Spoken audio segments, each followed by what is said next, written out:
KHADER Electronics में DC.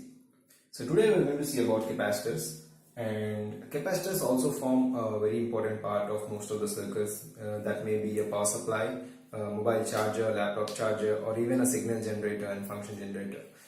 So these capacitors can be used to improve the DC component of a signal by removing AC component, or they can be also used to remove the DC component and improve the AC component. So they can be used as filters, they can be used in resonating circuits to create signals. So if you form an LC circuit with a certain frequency range, then it would be able to generate a signal of that frequency range. So today we are going to talk about the types of capacitors and how they can be used, and what are the various combinations we can put in the capacitors to get the required value when we don't have a required value of capacitors. So let's start. So a capacitor can look like this, and this looks like a small cylinder, and this is of value 4700 microfarad. You can see such kind of capacitors in TVs or circuit boards or power supplies, etc. And a capacitor need not necessarily look like this. It can be a disc shaped if it's a ceramic capacitor, and it can be in the form of a capsule or a small box if it's a thin film capacitor. So before going into the types of capacitors, let's see what is the symbol of capacitor. So capacitor is usually represented with two parallel lines and two lines perpendicular to them representing the terminals of the capacitor. So it can be represented in this form or like this. So this is a non-polarized capacitor. So usually if you take a electrolytic capacitor, it will have polarity. So there's a positive terminal and there's a negative terminal, which you should connect it appropriately when you're designing the circuit. If you change the polarity, the capacitor usually blows up. So there's a danger of blowing up the capacitor if you connect the polarity wrong. So you have to take care only when it's a electrolytic capacitor. If it's a ceramic capacitor or a thin film capacitor, then there won't be any of such problem. So here this represents an electrolytic capacitor. Why? Because this curved line tells you that this is a positive line, positive terminal, and the straight line tells you it's a negative terminal of the capacitor. While coming to this one, this doesn't have any positive or negative terminals because this is a non-polarized capacitor. This can be a ceramic or a thin film. It can be ceramic or thin film capacitor, but this here is electrolytic capacitors usually. So this is the symbol of a capacitor. And coming to the types of capacitors, first we'll start with electrolytic capacitor.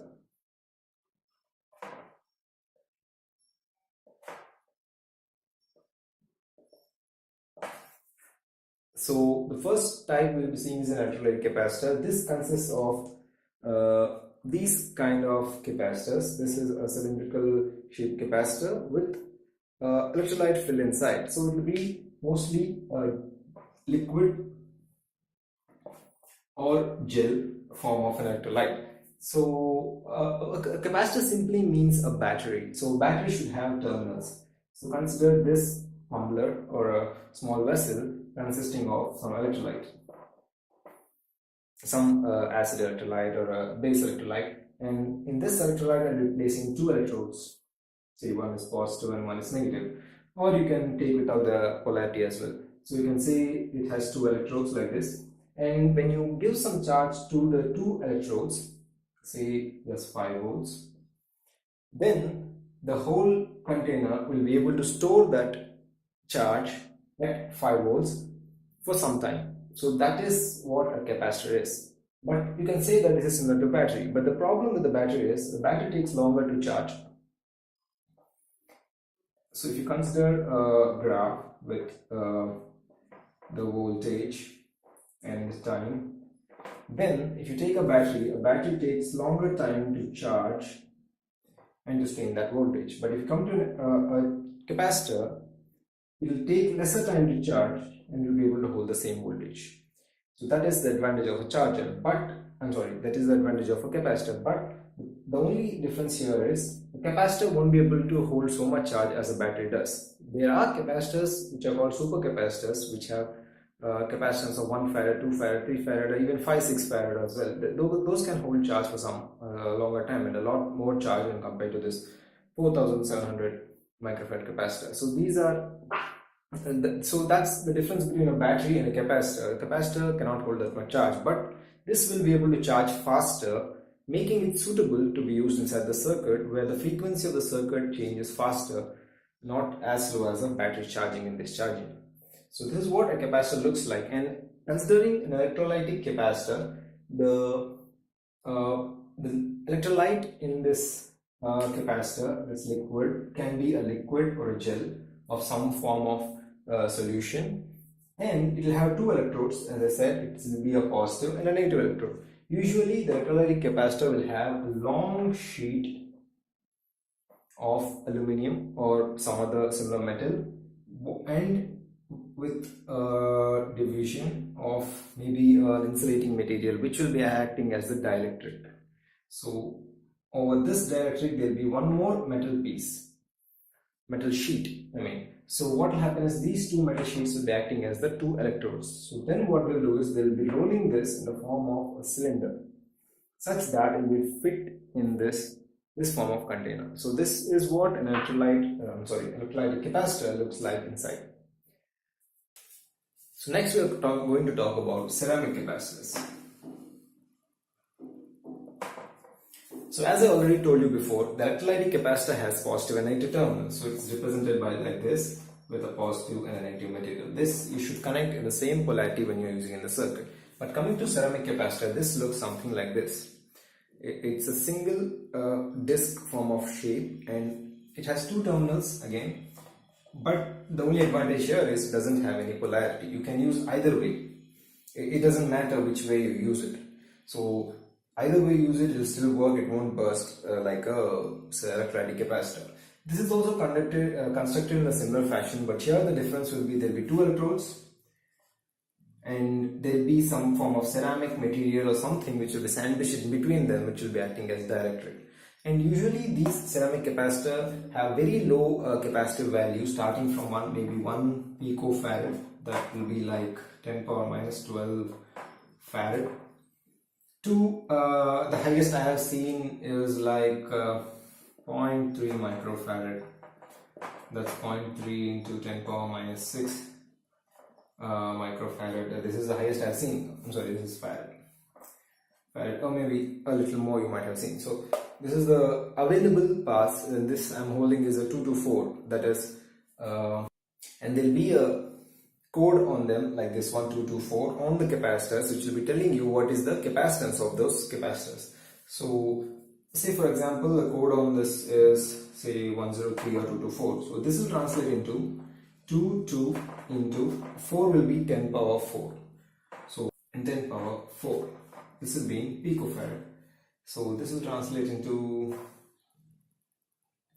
so this will be 220 nanofarad, which can be up to 0.22 microfarad, that is 10 power minus 6. Similarly 103 will translate into 10 into 10 power 3 picofarad, that will be like 0.01 microfarad.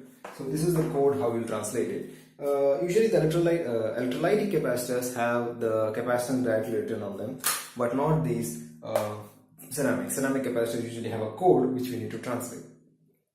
This can be because you cannot fit the whole capacitance value on the capacitor, so they used a code so that they are very small capacitors as well. 1 picofarad capacitor will be very tiny, and it will be hard to print the whole value on that.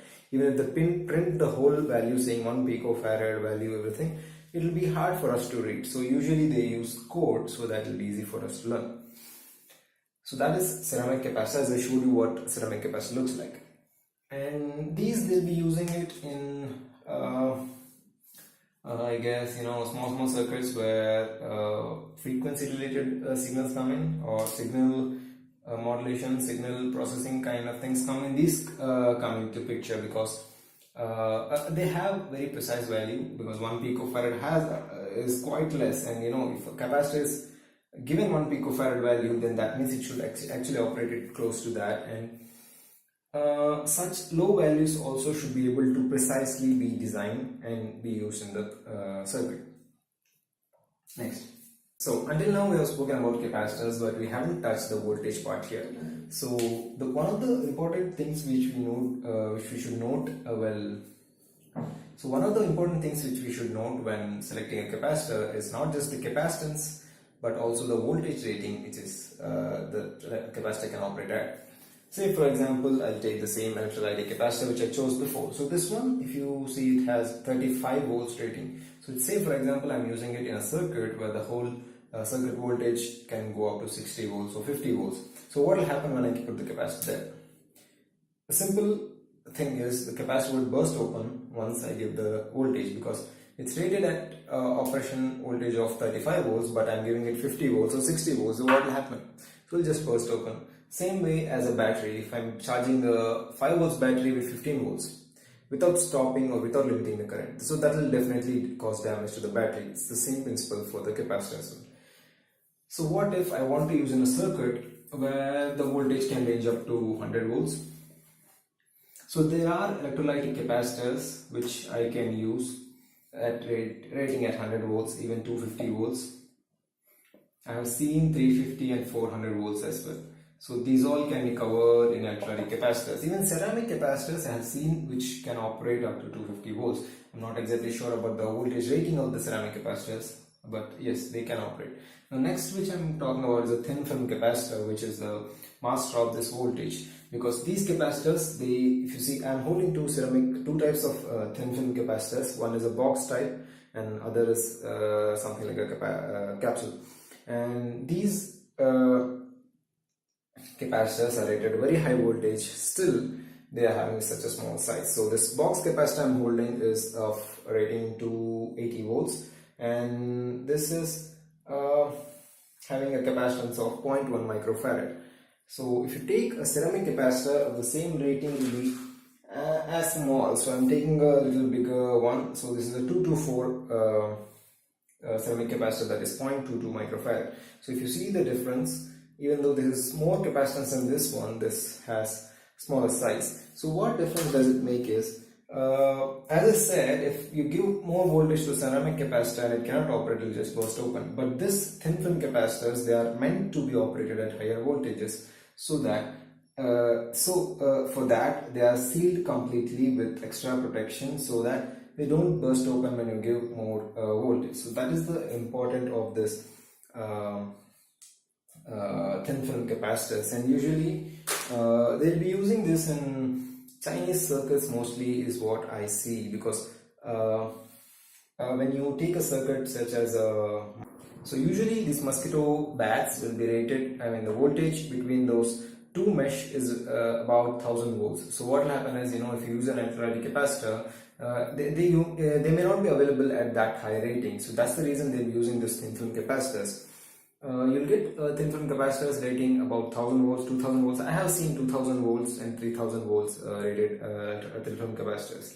And yeah, of course they'll be using in this mosquito bats. I do see them in this transformerless AC supplies. If you see my video, I'll be putting the link in the description, where I'll be using this thin film capacitors to make transformerless power supplies for LEDs mainly. And there are also circuits where they use this transformerless LED supplies to charge batteries like nickel cadmium and nickel manganese batteries.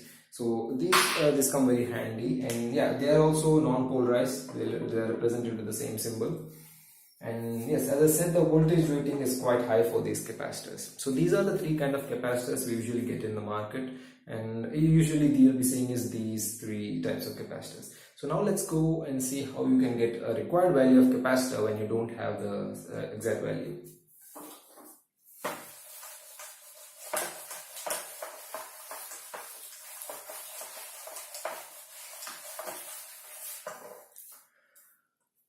So say for example, I have 0.1 microfarad capacitors 4 and 0.3 microfarad capacitors 2. But I need a capacitor of value, say 0.25, 0.025. Let me write that. So say I need a value of 0.025 microfarad. So just imagine the code. So this is 104, this is 304, and the code for this will be 253, I think. Yes, that's 253 code. So I don't have this capacitor, but I need it immediately in the circuit. So what can I do? Do you think we can generate this value from these two capacitors?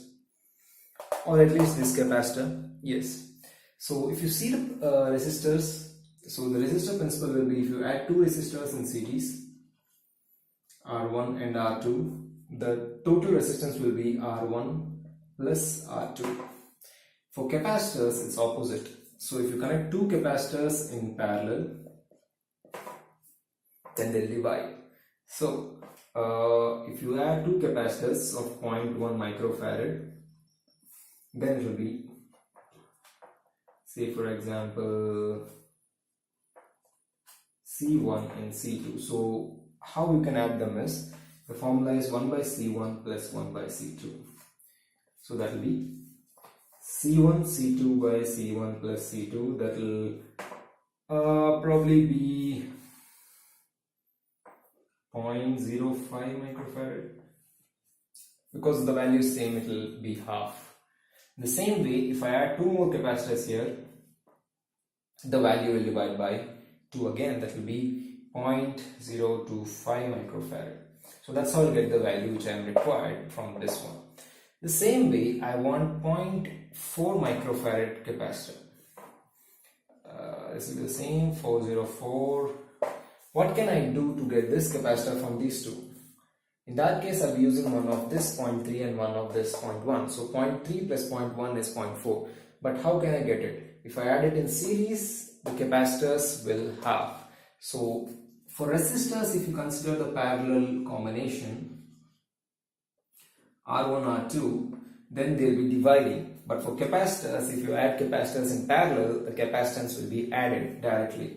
So I'll say C1, C2, then it will be C1 plus C2. So 0.1 plus 0.3 will give you 0.4 microfarad capacitor. So using these formulas, you'll probably be able to get the required capacitance value without going and buying the same exact value from the market. Sometimes the values may not be available in the market, and what you have to do is you have to create your own capacitors using the combination of these capacitors. So coming to the applications of capacitors, they mostly as a hobbyist, I see that I mostly use them in the power supplies to filter the DC, to have a clean DC and remove the AC component is one, and other would be in the audio circuits. So say for example, if you use a DC power supply, you'll be getting a rippled voltage, I mean the AC voltage, which you will convert it into DC. This won't be a pure DC, you will probably get it like this. So after rectifying it, you will get this voltage, and this needs to be converted into this voltage. This is a pure DC. So to get from here to here, you would need a capacitor for sure, but there's also a circuit where you can use an inductor. I'll probably tell you about an inductor in a separate video, but for now let's see how to use a capacitor to get this video, so to get this signal. So this is a DC. So usually when you want a capacitor to act as a DC filter, you'll be connecting it in parallel. This is a DC filter. And if you want the capacitor to act as an AC filter, you'll put the same capacitor in series like this. So this is an AC filter. So here what we'll do is, it will stop AC and give you only DC, and here what it will do is, it will stop the DC and give you only AC. And remember, it won't be generating the AC signals. This is not an oscillator, it's a capacitor, it's a filter which will remove only the DC component. So say for example, there's a signal like this, then it will remove this DC component and give it this, like this. This is an AC component. It won't be generating the signal, but it's just filtering the DC and giving you only the AC signal. And here the same way. So what you'll do is, when the AC signal comes in, it will charge, and in the off state, this will try to discharge, and slowly it will reach this position, where again it will charge and again discharge. So this will probably be changed into this one. something like this, not a straightforward and not a straight line, but some rippled signal. And here also you can add more capacitors to make it pure DC. So this is how you use in DC power supplies to make a filter using a capacitor. In the same way, for signal processing, say for example I'm creating an amplifier where with a mic and amplifier board. So what I'll do is I'll add a capacitor in series like this in the starting of the circuit. So what I'll do is when I speak, the condenser mic or whatever condenser is there, that will be converting my signal into electric signal and my voice into electric signal, and that electric signal, this capacitor will be removing the DC and giving you only the AC. So this will be my audio or my voice, what I'm speaking. And the DC is the noise or whatever other signal frequencies are there. So we'll remove all those and give you only the voice signal, which can be amplified and get a pure DC and a clear, crystal clear voice. And it's not completely like DC and AC, but it's like low frequency and high frequencies. So say for example I want to block a signal below 10 Hertz or below 10 kilohertz and above 50 kilohertz. So I'll also use this capacitors in a series and parallel combination in the same way, and you can get the required frequencies there. So I'll probably tell you about filters in a separate video with the detailed view and the calculations, but for now I think it's better you remember only this one. So now I'll show you the capacitors. So these are the capacitors. This is electrolytic capacitor. As you can see, this line here tells you that this is a negative pin of the electrolytic capacitor, and if you see this length of the terminals, the longer one is positive and the shorter one is negative, close to this band. It will similarly be for the other capacitors as well. See this one, it has a black line on one side which tells you that this is a negative terminal. Coming to the ceramic capacitors, these are the ceramic capacitors. You can use this, these don't have any polarity and the length is same. Coming to the thin film, these are two types of thin film capacitors I have. This is a box capacitor rated at 0.1 microfarad, 250 volts, and this is a capsule type of capacitor of I guess 1 microfarad rated at 450 volts. This is a pretty high rated capacitor. So that's all for today's video. Hope you liked this video, and if you have any doubts about capacitors or my previous videos where I explained about diodes and voltage and current, you can just comment it, or you can also mail me. I'll leave the details in the description and you can ask whatever doubts you have. And I hope you like this video, and I'll see you in my next video. Thank you.